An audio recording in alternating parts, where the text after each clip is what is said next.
Welcome to our deep dive, exploring minimalist entrepreneurship.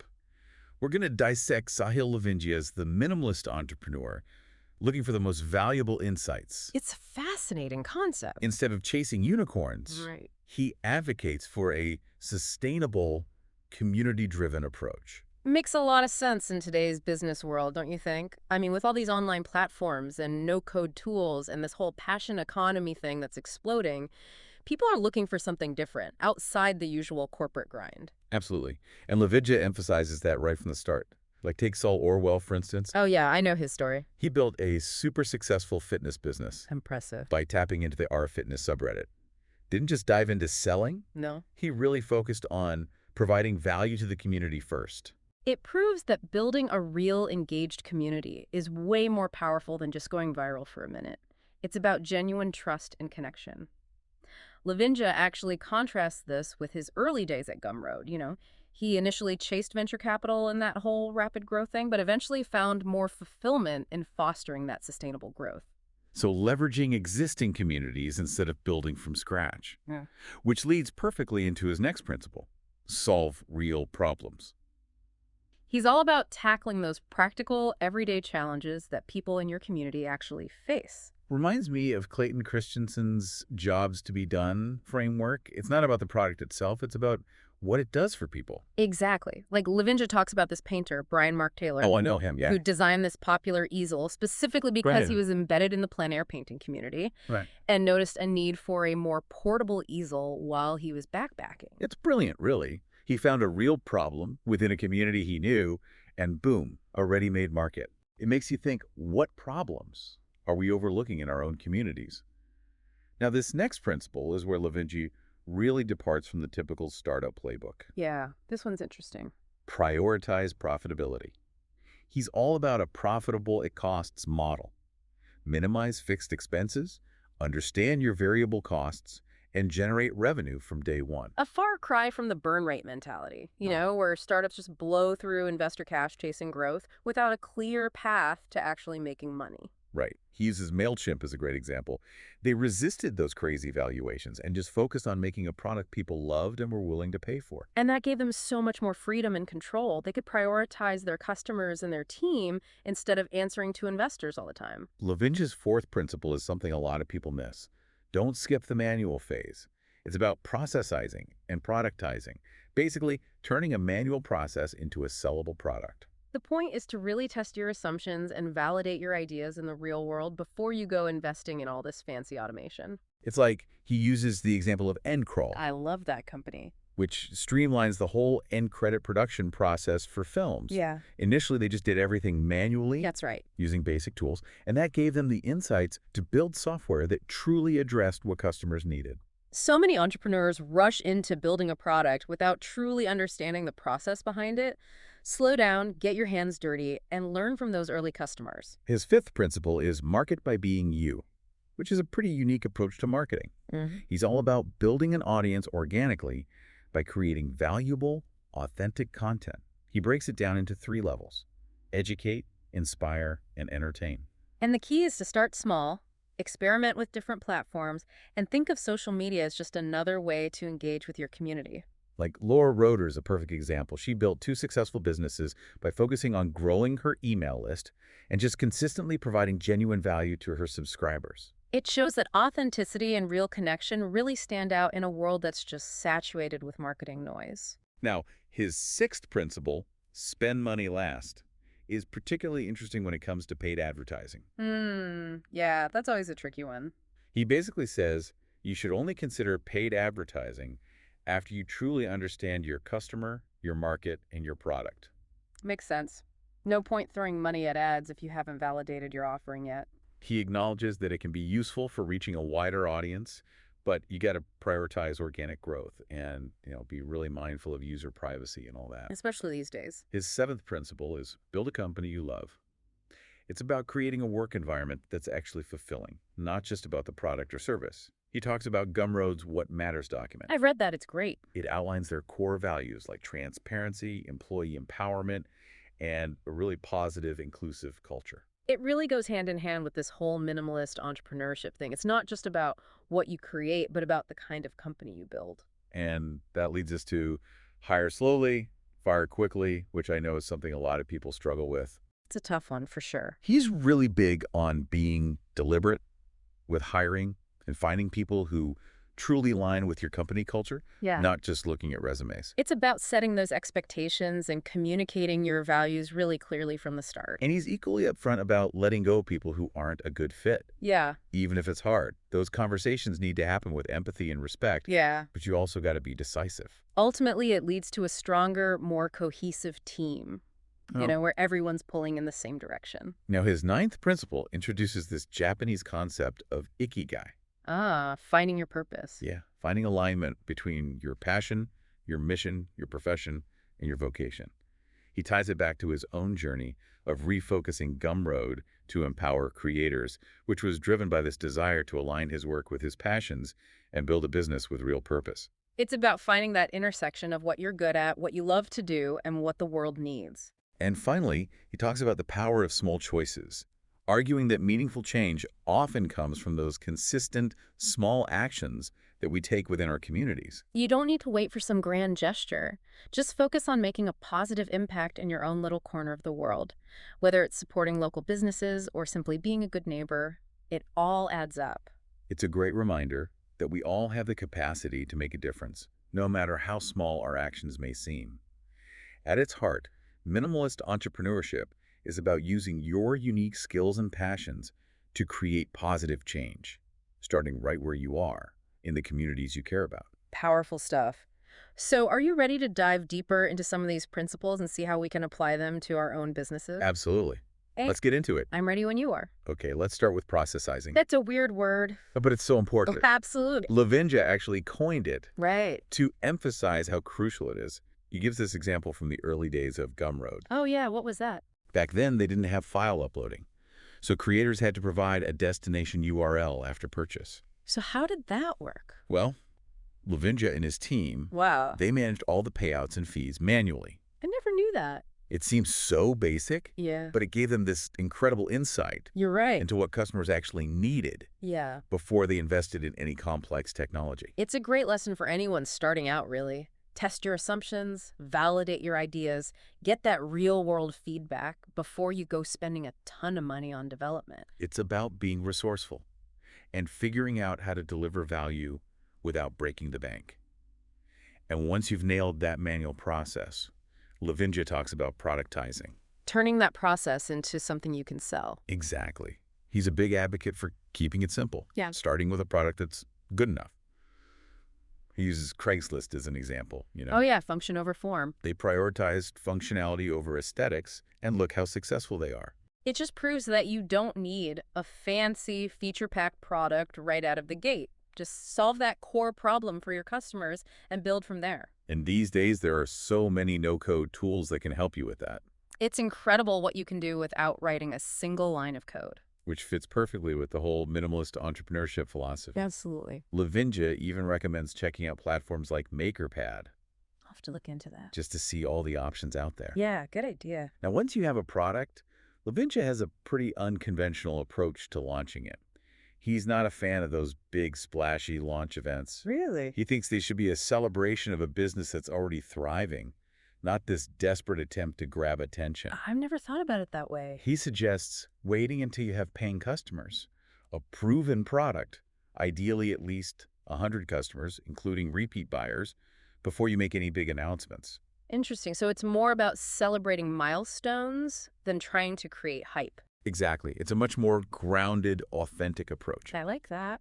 And that brings us to sales, which, let's be honest, a lot of people have a negative association with. It can be a dirty word for some. But Lavingia offers a really different perspective. How so? He sees sales as a process of education and relationship building. That's a good way to look at it. He encourages you to view those sales conversations as opportunities to learn about what customers really need, to refine your offerings, and to build trust. Yeah. It makes it less about pushing a product and more about having a genuine conversation. And if you've created something that genuinely solves a problem, those sales conversations should feel pretty natural. He recommends starting with your inner circle. Friends and family. Right. Those early sales conversations can give you really valuable feedback and help you refine your pitch. It's like a testing ground. He also emphasizes being transparent about pricing, clearly explaining the value you provide. He talks about different pricing strategies, like cost-based pricing, where you factor in your expenses and add a markup, and value-based pricing, where you determine the price based on the perceived value to the customer. And then there's tiered pricing. Right, offering different levels of service or features at different prices. There are so many options to consider. The key is to charge something, even a small fee, to establish the value of your offering. Makes sense. He uses Yami Schmidt, the founder of Schmidt's Naturals, as a great example. Oh yeah, I love her story.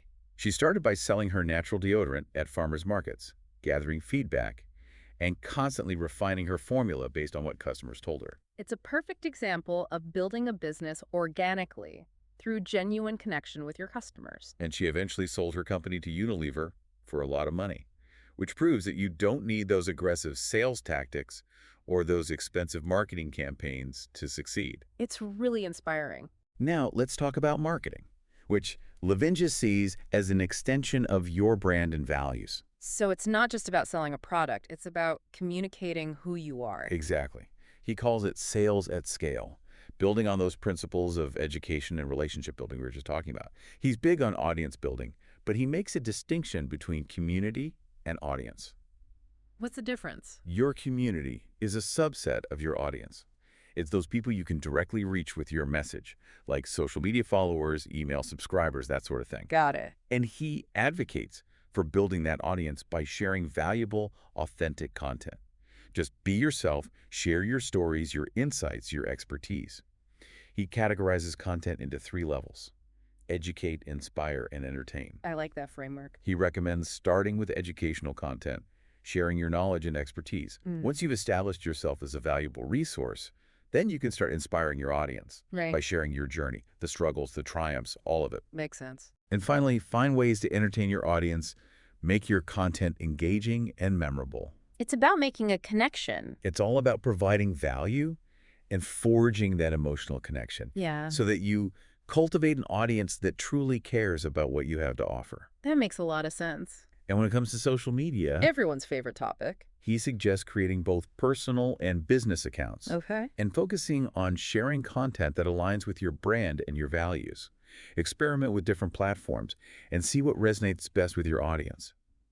He also talks about Laura Roeder, Oh, her again. who, as we mentioned, built a successful online business by focusing on growing her email list and providing consistent value to her subscribers.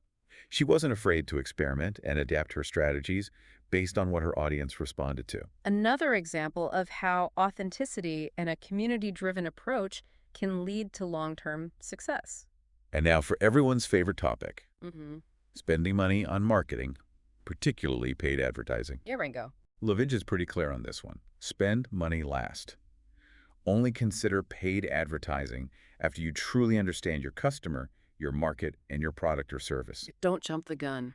Because spending money on ads prematurely can be a huge waste, especially if you haven't validated your core offering.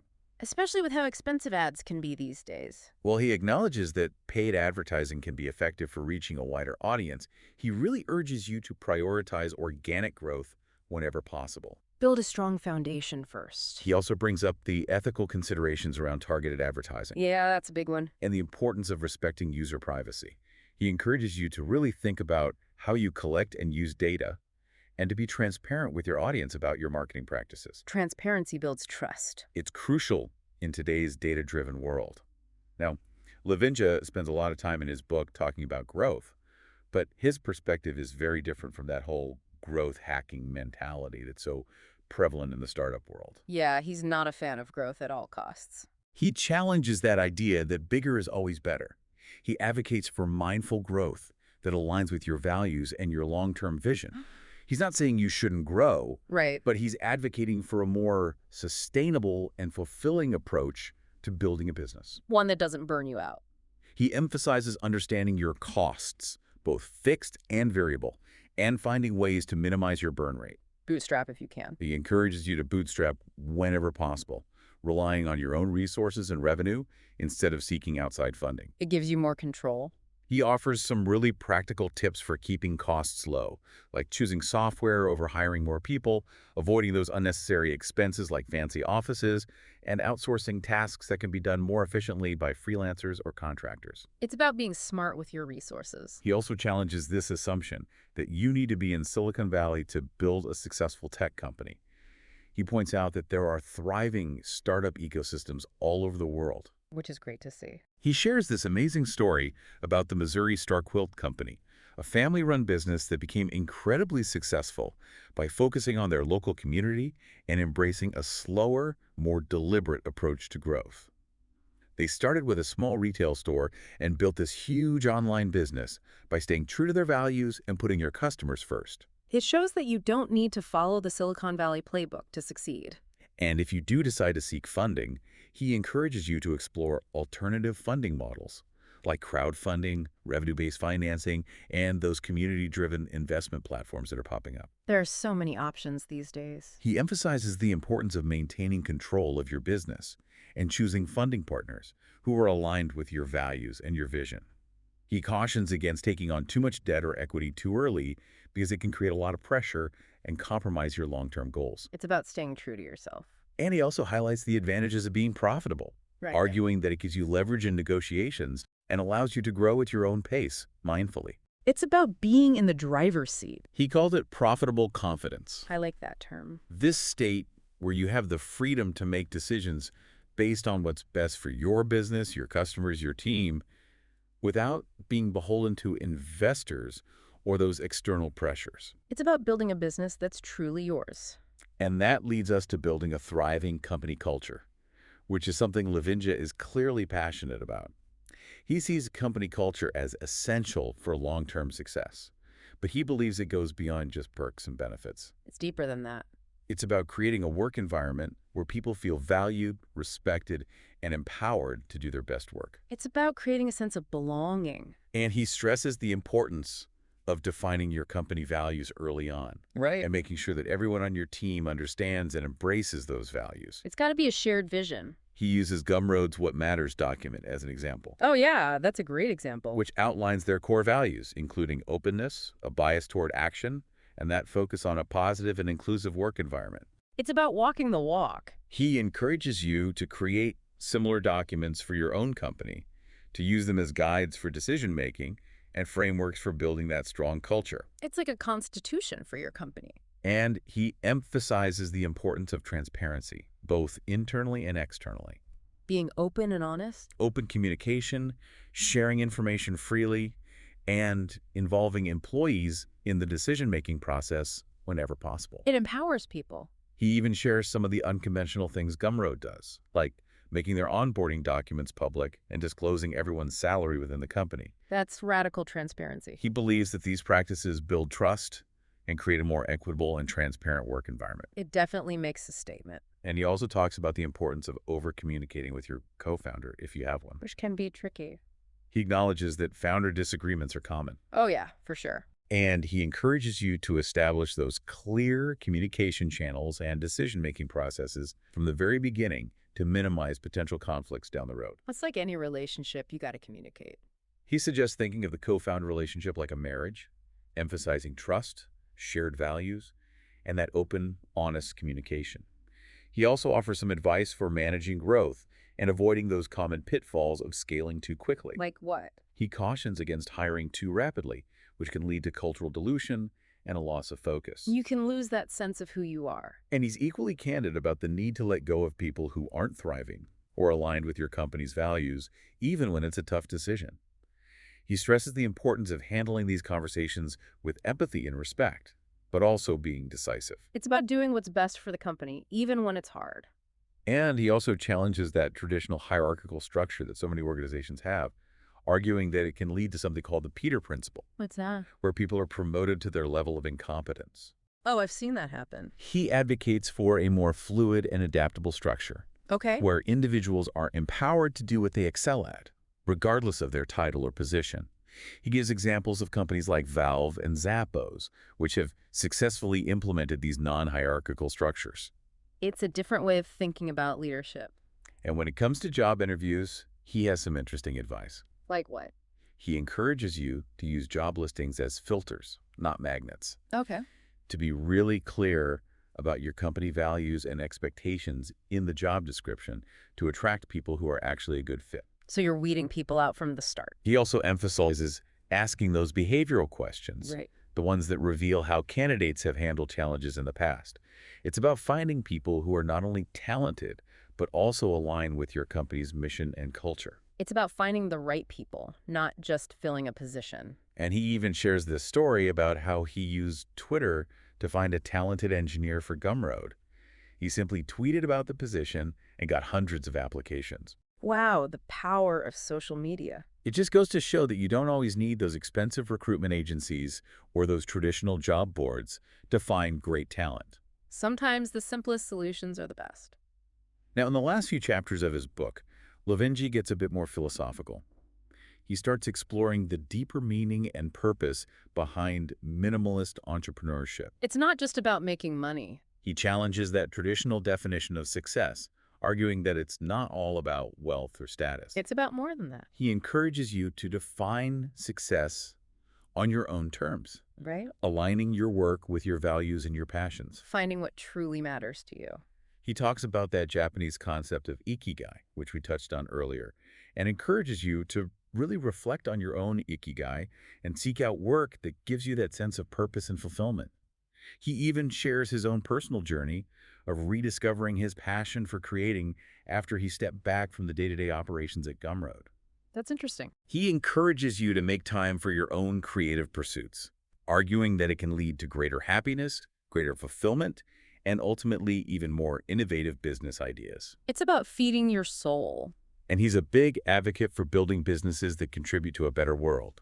He encourages you to consider the social and environmental impact of your work and to find ways to make a positive difference. Using your business as a force for good. He gives examples of companies like Patagonia and Ben& Jerry's, showing that you can be profitable and have a positive impact at the same time. It's about proving that it's possible. He also stresses the importance of giving back to your community, whether through philanthropy, volunteering, or just being a good neighbor. It's about making a difference in your own little corner of the world. And finally, he concludes his book by encouraging you to embrace the power of small choices, Yeah. arguing that meaningful change often starts with those small, consistent actions that we take.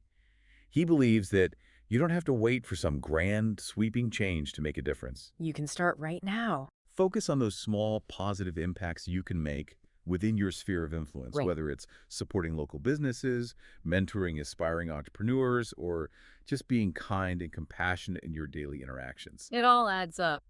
It's a powerful message of hope and empowerment. It reminds us that we all have the capacity to make a difference, and that those collective actions, no matter how small they may seem, can create a ripple effect that leads to positive change over time. It really puts things in perspective, doesn't it? It's not just about building a business. It's about building something meaningful, something that lasts. Absolutely. So as we wrap up our deep dive into the minimalist entrepreneur, let's make sure you walk away with the key takeaways. We've explored a ton of ideas, from community building to personal well-being. But what are the most actionable insights you can actually apply to your own entrepreneurial journey? How about we condense it into a 10-point summary, just to give you a clear roadmap? Love that idea. Let's start with the foundation. Embrace your community. Tap into those networks you're already a part of. Really understand their needs and focus on providing authentic value. It's about building genuine connections, not just blasting out marketing messages. Exactly. Next up, solve real problems. Address those practical, everyday challenges your community faces, instead of chasing the latest fads or coming up with overly complicated solutions. Keep it simple, keep it relevant. And of course, prioritize profitability right from the start. Build a sustainable business model that generates revenue early on, instead of falling into that trap of chasing growth at all costs. Which, as we discussed, is something Lavingia learned the hard way. Now, this next one is so important. Don't skip that manual phase. Really take the time to understand the nuts and bolts of your business, those underlying processes, and refine them before you even think about automation or scaling up. It's about getting your hands dirty, learning by doing, and gathering that crucial feedback from your early customers. And when it comes to marketing, remember to market by being you. Share your authentic self with the world. Create content that educates, inspires, and entertains. And build those genuine connections with your audience. Because people can spot a fake a mile away. Authenticity is key. Now let's talk money. Spend money last. Bootstrap whenever you can. Prioritize organic growth, and only think about paid advertising strategically once you've really nailed down your target market and you know your product inside and out. It's about being resourceful and making those dollars stretch. Absolutely. Now, on to company culture. Build a company you love. Create a work environment that truly reflects your values, a place where people feel appreciated, respected, and empowered to do their best work. It's about more than just ping pong tables and free snacks. It's about creating a sense of shared purpose. Exactly. And when it comes to your team, hire slowly, fire quickly. Be incredibly intentional with your hiring process. Find people who have both the skills and the personality that fits your company culture. And if someone isn't thriving or they're not a good fit, don't hesitate to let them go, even if it's a difficult conversation. It's about having the courage to make those tough decisions for the long-term good of the company. Okay, now let's get a little more personal. Find your ikigai. Take some time to really think about what makes you tick, what lights you up. Discover that unique intersection of your passion, your mission, your profession, and your vocation. It's about finding that sweet spot where your work feels meaningful and fulfilling. And finally, remember the power of small choices. Meaningful change often starts with those small, consistent actions we take every day. Focus on making a positive impact within your own little world, and trust that those efforts, combined with the efforts of countless others, can create a ripple effect that leads to lasting change. It's about realizing that we all have the power to make a difference. So there you have it, the 10 core principles of minimalist entrepreneurship. It's a framework for building a business that's not just profitable, but one that's purpose-driven, one that aligns with your values, and one that makes a positive impact on the world. It's a refreshing approach, especially in today's fast-paced, often chaotic business world. We hope this deep dive into the minimalist entrepreneur has given you some valuable insights and a renewed sense of excitement for your entrepreneurial journey. Remember, you're not alone in embracing this more mindful and fulfilling way of building a business. There's a whole community of minimalist entrepreneurs out there who are on this journey with you. So connect with them, share your experiences, learn from each other, and let's create a new kind of business world, one that's built on purpose, authenticity, and a genuine desire to make a positive impact. Until next time, keep diving deep and building those businesses that truly matter.